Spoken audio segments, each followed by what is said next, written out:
మీ అందరి అభిమానాన్ని చూస్తుంటే ఇంత ఘనంగా అన్ని గ్రామాల నుంచి వచ్చి మమ్మల్ని సత్కరించినందుకు మీ అందరికీ నేను మనస్ఫూర్తిగా ధన్యవాదాలు కృతజ్ఞతలు తెలియజేస్తాను. ఎందుకంటే 10 సంవత్సరాల కాలం ఆ కష్టకాలం చూసినాం. మీ కష్టాలను, మీ ఆవేదనను, మీరు ఎదుర్కొన్న ఇబ్బందులను అధికార పార్టీ వేదనలు ఈ 10 సంవత్సరాల కాలంలో నేను చూసిన ఇక్కడ ఉన్న మన జిల్లా నాయకులు పెద్ద దిక్కుగా ఉన్న సుదర్శన్ రెడ్డి గారు కూడా చూశారు. 10 సంవత్సరాల అధికారంలో లేకున్నా ఈ 10 సంవత్సరాల కాలంలో రాజకీయ విలువలు ఎంత కొలుజాయని చూసినాను. పెద్ద పెద్ద నాయకులు కాంగ్రెస్ పార్టీలో పదవులు అనుభవించి అన్ని రకాల అధికారం అనుభవించిన నాయకులు మన జిల్లాలో ఉంటే పదవులే కాదు టికెట్లు పొందిన నాయకులు కాంగ్రెస్ పార్టీ ద్వారా అన్ని రకాల ప్రయోజనాలు పొందిన నాయకులు కాంగ్రెస్ పార్టీని వదిలిపెట్టిన మన జిల్లాలో ఒకే ఒక నాయకుడు, ఒకే ఒక సీనియర్ నాయకుడు కాంగ్రెస్ పార్టీ సిద్ధాంతాలకు కట్టుబడి ఈ 10 సంవత్సరాలు కూడా కాంగ్రెస్ పార్టీతోనే ఉండి కాంగ్రెస్ పార్టీ విజయానికి, కాంగ్రెస్ పార్టీ అధికారానికి, అదేవిధంగా రేవంత్ రెడ్డి ముఖ్యమంత్రి కావడానికి కారకులైన మన నాయకుడు జిల్లా సుదర్శన్ రెడ్డి గారు. ఏవైనా పార్టీని వదిలిపెట్టే ఎంత కష్టం వచ్చినా ఆయనకు అన్ని అవకాశాలు ఇస్తా అన్నా కానీ పార్టీని వదిలిపెట్టలేడు. మనం చూసినాం మన జిల్లా నుంచి నాయకులు ఎంతమంది పదవులు అనుభవించి పార్టీని వదిలిపెట్టుకోవడం మనం చూసినాం. అందుకే ఇవాళ సుదర్శన్ రెడ్డి అంటే నాకు చాలా ఇష్టం, చాలా అభిమానం. కాంగ్రెస్ పార్టీ సిద్ధాంతాలకు కట్టుబడిన నాయకుడు. ఆయనను ఆదర్శంగా తీసుకుని నాకు కూడా ఎన్నో అవకాశాలు ఇస్తా అన్నారు కానీ కాంగ్రెస్ పార్టీని వదిలిపెట్టలే. 10 సంవత్సరాలు కష్టపడ్డారు. మోహన్ రెడ్డి గారితో సహా ఇక్కడున్న నాయకులంతా కూడా, మండల పార్టీ అధ్యక్షులు, ఇక్కడున్న సీనియర్ నాయకులు, కాంగ్రెస్ పార్టీ నాయకులంతా కూడా ఎంత కష్టం వచ్చినా అక్కడున్న గ్రామాల్లో కార్యకర్తలను వేధించినా, ఏం చేసినా, కేసులు పెట్టినా వాళ్ళని ఎదుర్కొన్నారు. భయం పడకుండా ఎదుర్కొన్నారు తప్ప ఈరోజు అధికార పార్టీగా ఉన్న టీఆర్ఎస్కి లొంగలే. అందుకే మీరంటే అభిమానం. మీకు చేయాల్సిన బాధ్యత మాపై. మీకు అన్ని రకాలుగా ఇవాళ అధికారంలో ఉన్నాం కాబట్టి తప్పకుండా మీకు అన్ని రకాలుగా సహాయ సహకారాలు కావచ్చు, రేపు పదవులు కావచ్చు, ఏదైనా కావచ్చు, అన్ని రకాలుగా అండగా ఉంటామని చెప్పి ఈ వేదిక సాక్షిగా అందరికీ హామీ ఇస్తున్నాం. మీరు భయపడాల్సిన అవసరం లేదు.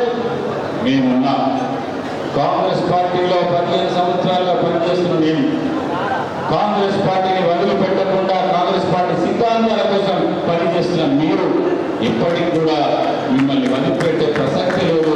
మీకు న్యాయం జరిగేవారు మేము పోరాటం చేస్తామనే సందర్భంగా మీ అందరికీ తెలియజేస్తున్నాం. ఇక్కడ అందరూ కూడా ఉదాహరణకు తారకనందాన్ గారు కూడా కష్టకాలంలో కూడా పార్టీతో ఉన్నాడు. నగేష్ అన్న కష్టకాలంలో పార్టీతో ఉన్నాడు. వేరు కష్టకాలంలో పార్టీతో ఉన్నాడు. రత్నాకర్ కూడా కష్టకాలంలో పార్టీతో ఉన్నాడు. మానవ చంద్రబాబు కూడా కష్టకాలంలో పార్టీతో ఉన్నాడు. పార్టీని వదిలిపెట్టలే. మానవ మోహన్ రెడ్డి గారి గురించి మీ అందరికీ చెప్పాల్సిన అవసరం లేదు. ఇది ఒక భావోద్వేగ సన్నివేశం కావచ్చు, ఒక భావోద్వేగ, నాకు కూడా ఎమోషన్స్ ఉంటాయి కాబట్టి నేను మాట్లాడుతున్నాను. మీరు మీ కష్టాలను చూసినవి కాబట్టి ఎప్పటికీ కూడా మిమ్మల్ని మర్చిపోను. మీ రుణం తీర్చిన కంఠంలో ప్రాణంతో వరకు మీ రుణం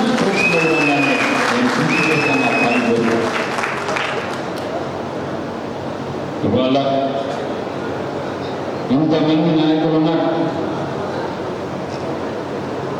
ఇవాళ మన కాంగ్రెస్ పార్టీ అధికారంలోకి వచ్చింది. ఆ రోజు ఇదే ఏడాది 8 నెలల కింద పార్టీ సంక్షోభంలో ఉన్నది. 2 ఏళ్ల కింద పార్టీ సంక్షోభం ఎదుర్కోండి. అసలు కాంగ్రెస్ పార్టీ ఉంటుందా? అసలు కాంగ్రెస్ పార్టీ బతుకుతుందా? అసలు కాంగ్రెస్ పార్టీ అధికారంలోకి వస్తుందా అని ప్రజలకు అనుమానాలు ఉండే. మనకు నమ్మకం లేకుండే, కానీ ప్రజలకు ఒక విశ్వాసం ఉండే. రేవంత్ రెడ్డి పిసిసి అధ్యక్షుడు అయిన తర్వాత ప్రజలు నమ్మారు. రేవంత్ రెడ్డి అనేవాడు కాంగ్రెస్ పార్టీని అధికారంలోకి తీసుకురాగలడు, మా కష్టాలను, మా ఆవేదనను, మా బాధల్ని దూరం చేయగలడని ఆ రోజు నమ్మాను. కేసీఆర్ని ఎదుర్కొనే నాయకుడు కేవలం రేవంత్ రెడ్డి గారే ఒకే ఒక్కడు ఈ రాష్ట్రంలో ఉండాలని ప్రజలు విశ్వసిస్తుండే. కానీ ఆ రోజు మన పార్టీలో సంక్షోభం, దాని గురించి ఇక్కడ చర్చ చేయదలుచుకోవాలి. కానీ ఆ రోజు మేమంతా నమ్మినాం. సుదర్శన్ రెడ్డి గారు, మాల మోహన్ రెడ్డి గారు, నేను ఆ రోజు మేము నమ్మినాం. రేవంత్ రెడ్డి గారే మన పార్టీని బతికించగలడు, మన పార్టీని అధికారంలోకి తీసుకురాగలడు, కాంగ్రెస్ పార్టీ కార్యకర్తల కష్టాలను దూరం చేయగలడని, ప్రజల కష్టాలను కూడా దూరం చేయగలడని. అదే ఇవాళ నిజమైంది. ఆ రోజు రేవంత్ రెడ్డి గారి పక్షాన నిలబడడం, నేను వ్యక్తిగతంగా కొన్ని ఇబ్బందులు ఎదుర్కోవచ్చు, కానీ ఆ రోజు రేవంత్ రెడ్డి పక్షాన నిలబడింది అది సరైన నిర్ణయమే అని చెప్పేసి ఈ సందర్భంగా మేము తెలియదు. అందుకే ఇవాళ పార్టీ అధికారంలోకి వచ్చింది. సుదర్శన్ రెడ్డి గారు, రేవంత్ రెడ్డి గారు పిసిసి ప్రెసిడెంట్ కావాలని ఆయన అన్ని రకాల ప్రయత్నం చేసి చివరికి రేవంత్ రెడ్డి గారిని పిసిసి అధ్యక్షుడు చేసి ఇవాళ ముఖ్యమంత్రి కావడానికి కారకుడైనాడు. తను తప్పకుండా మంత్రి అవుతాడు. అభిప్రాయంలో మన జిల్లాకు పెద్ద దిక్కుగా ఉంటాడు. రేపు కార్యకర్తల మనోభావాలకు అనుగుణంగా పనిచేస్తాడు. కార్యకర్తల కష్టాలను తీరుస్తాడు. కష్టపడిన కార్యకర్తలకు న్యాయం జరిగేలా చేస్తాడని నాకు పూర్తి విశ్వాసం ఉంది. ఇప్పటి వరకు మాయాల మోహన్ రెడ్డి గారు చెప్పారు, ఇక్కడున్న కార్యకర్తల గురించి, ఇక్కడున్న నాయకుల గురించి వివరించండి సుదర్శన్ రెడ్డి అనుకో, తప్పకుండా తను న్యాయం చేస్తాడు. మీరు న్యాయం చేయాల్సిన బాధ్యత కూడా ఉందని చెప్పి ఈ సభ వేదిక నుంచి నేను విజ్ఞప్తి చేస్తున్నాను. ఇక టిఆర్ఎస్ కార్యకర్తల గురించి వాళ్ళు ఏమైనా కానీ శాండ్ మైనో, ల్యాండ్ మైనో, లేకపోతే మైనో, వైనో ఇలాంటి మాఫియా గురించి, అలాంటి మాఫియా చేస్తుండేవారు. శాండ్ మాఫియానో, ల్యాండ్ మాఫియానో, వైన్ మాఫియానో, మైన్ మాఫియా, లేకపోతే ఏ విధంగా ప్రజల నుంచి దోచుకుందామనే ఆలోచన ఉంటుండే.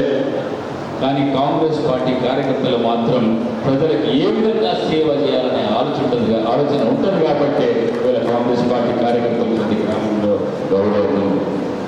ఇవాళ రేవంత్ రెడ్డి గారు ముఖ్యమంత్రి అయిన తర్వాత రాహుల్ గాంధీ గారు ఆ రోజు వరంగల్ సభలో ఏ మాట అయితే ఇచ్చిండో, రైతులకు రుణమాఫీ చేస్తా అని, ఇవాళ రైతులకు రుణమాఫీ చేసి ఇలా ప్రతి గ్రామంలో కూడా కాంగ్రెస్ పార్టీ కార్యకర్త తలెత్తుకునే విధంగా గౌరవం దక్కించిన వ్యక్తి రేవంత్ రెడ్డి గారు.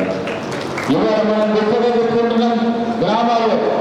ఆ రోజు రాహుల్ గాంధీ గారి సమక్షంలో రేవంత్ రెడ్డి గారు రుణమాఫీ చేస్తానని ముఖ్యమంత్రి అయిన తర్వాత ఇవాళ ఇచ్చిన మాట కట్టుబడి ఉన్నాడు. ఇవాళ రైతులు కూడా ఆనందంతో ఉన్నారు. అది ఎవరి వల్ల అంటే కాంగ్రెస్ పార్టీ వల్ల, ఆ కాంగ్రెస్ పార్టీ కార్యకర్తల వల్ల కాదా? ఇవాళ అందుకే అంటున్నా, రేపు రాబోయే కాలంలో కూడా కాంగ్రెస్ పార్టీ ఏ నిర్ణయం తీసుకున్నదో, కాంగ్రెస్ పార్టీ ఏ గ్యారెంటీలు ఇస్తా అని చెప్పిందో అవి తప్పకుండా అమలు చేస్తాడని మాకు రేవంత్ రెడ్డి గారి పైన పూర్తి విశ్వాసం ఉంది. మీకు అదే విధమైన విశ్వాసం ఉంది. ఇవాళ ప్రజలు తప్పకుండా నమ్ముతారు. ఇలా మనమందరం కూడా గ్రామాల్లో తలెత్తుకొని తిరుగుతున్నామంటే రేవంత్ రెడ్డి గారి వల్లనే చెప్పక తప్పదు. ఆయన పార్లమెంట్ ఎన్నికల్లో చెప్పిండు ఆగస్టు 15 లోపల రైతు రుణమాఫీ చేస్తా అని. ఆగస్టు 15 లోపలనే ఒక నెల ముందే ₹1,00,000 రుణమాఫీ చేసిండు. ఇంకా మిగిలిన 1,00,000 కూడా మరొక 10 రోజుల లోపల చేస్తానని చెప్పి హామీ ఇచ్చిండు. అది మనకు తక్కిన గౌరవం. కాబట్టి రేవంత్ రెడ్డి గారు ముఖ్యమంత్రి వల్ల ఏంటంటే ఒక సామాన్యుడు ముఖ్యమంత్రి అండి రాష్ట్రానికి. దొర కాదు, లేకపోతే వారసత్వం కలిగిన నాయకుడు కాదు. ఒక సమర్థవంతమైన నాయకుడు, స్థానిక సంస్థల నుంచి ఎదిగిన నాయకుడు, ఒక జెడ్పీటీసీగా ఉండే కాబట్టి ఆయన కష్టాలు ఆయనకు తెలుసు. ఆయన పడిన కష్టాలు, ప్రజలు పడే కష్టాలు. జెడ్పీటీసీ నుంచి ఎమ్మెల్సీ తర్వాత ఎమ్మెల్యే తర్వాత ఎంపీ తర్వాత పిసిసి అధ్యక్షుడై ముఖ్యమంత్రి అయింది ఈ రాష్ట్రానికి. అంటే నేను చెప్పేది ఏంటంటే ఒక సామాన్యుడు కూడా ఈ రాష్ట్రానికి కాంగ్రెస్ పార్టీలో ఉంటే కాంగ్రెస్ పార్టీ ఒక సామాన్యుడు కూడా ముఖ్యమంత్రి చేస్తారని చెప్పేసి వారసత్వ రాజకీయాలు కాదు. ఆయన చేసిన కృషి, ఆయన చేసిన కష్టం, ఆయనకున్న సమర్థతనే ఇవాళ ముఖ్యమంత్రిని చేసింది. ఆయన ప్రజల పట్ల తనకున్న ఏదైతే భావం ఉందో, ప్రజలకు సేవ చేయాలనే ఒక భావం ఉందో అదే ఆయన ముఖ్యమంత్రిని చేసింది. అందుకే అంటున్న కార్యకర్తలు కష్టపడితే మీకు కూడా పదవులు వస్తాయని చెప్తున్నారు. రేవంత్ రెడ్డి గారే ఒక ఉదాహరణ. ఒక సాధారణ వ్యక్తి ముఖ్యమంత్రి కాంగ్రెస్ పార్టీలో కాగలిగింది అంటే మీరు కూడా ఎన్నో ఏళ్ళు 10 సంవత్సరాలుగా కాంగ్రెస్ పార్టీ కష్టకాలంలో ఉన్నా మీరు ఉన్నారు కాబట్టి మీకు కూడా న్యాయం జరుగుతుంది. మీరు కష్టకాలంలో ఉన్నారు, సామాన్య కార్యకర్తలు ప్రతి ఒక్కరు కూడా న్యాయం జరుగుతుందని ఈ సందర్భంగా తెలియజేసుకోండి. ఇవాళ ఈ సభ పెట్టుకున్నది మీరు మాకు సన్మానం చేసే కన్నా మీకు మేము విశ్వాసం కలిగించాలని, ఒక నమ్మకం కలిగించాలని ఈ సభ పెట్టుకున్నాం. ఇవాళ మన జిల్లా పెద్ద దిక్కైన సుదర్శన్ రెడ్డి గారిని పిలిచినాం. అన్న వీళ్ళందరికీ మనం హామీ ఇవ్వాల్సిన అవసరం ఉంది, వాళ్ళకు ధైర్యం ఇవ్వాల్సిన అవసరం ఉంది, వాళ్ళకు న్యాయం చేస్తానని చెప్పేసి కూడా మనం హామీ ఇవ్వాల్సిన అవసరం ఉందని చెప్పి కూడా అని. కాబట్టి మేమున్నాం, మీరు ధైర్యంగా ఉన్నారు, తప్పకుండా మీకు పదవులు వస్తాయి. కాంగ్రెస్ పార్టీలో పనిచేసి 10 సంవత్సరాల కష్టకాలంలో కాంగ్రెస్ పార్టీ పట్టుకున్న ప్రతి వ్యక్తికి న్యాయం జరుగుతుంది, జరిగి తీరుతుంది. అది మా బాధ్యత. ఇంకా ఇప్పుడు సుదర్శన్ రెడ్డి గారు ఇక మనందరి పెద్దదికు మన కాంగ్రెస్ పార్టీని 10 సంవత్సరాల కష్టకాలంలో కూడా నడిపిస్తూ మనందరినీ ముందరికి నడిపిస్తూ మనందరికీ మనోస్థైర్యాన్ని నింపుతున్న సుదర్శన్ రెడ్డి గారు మాట్లాడవలసిందిగా కోరుతున్నాను.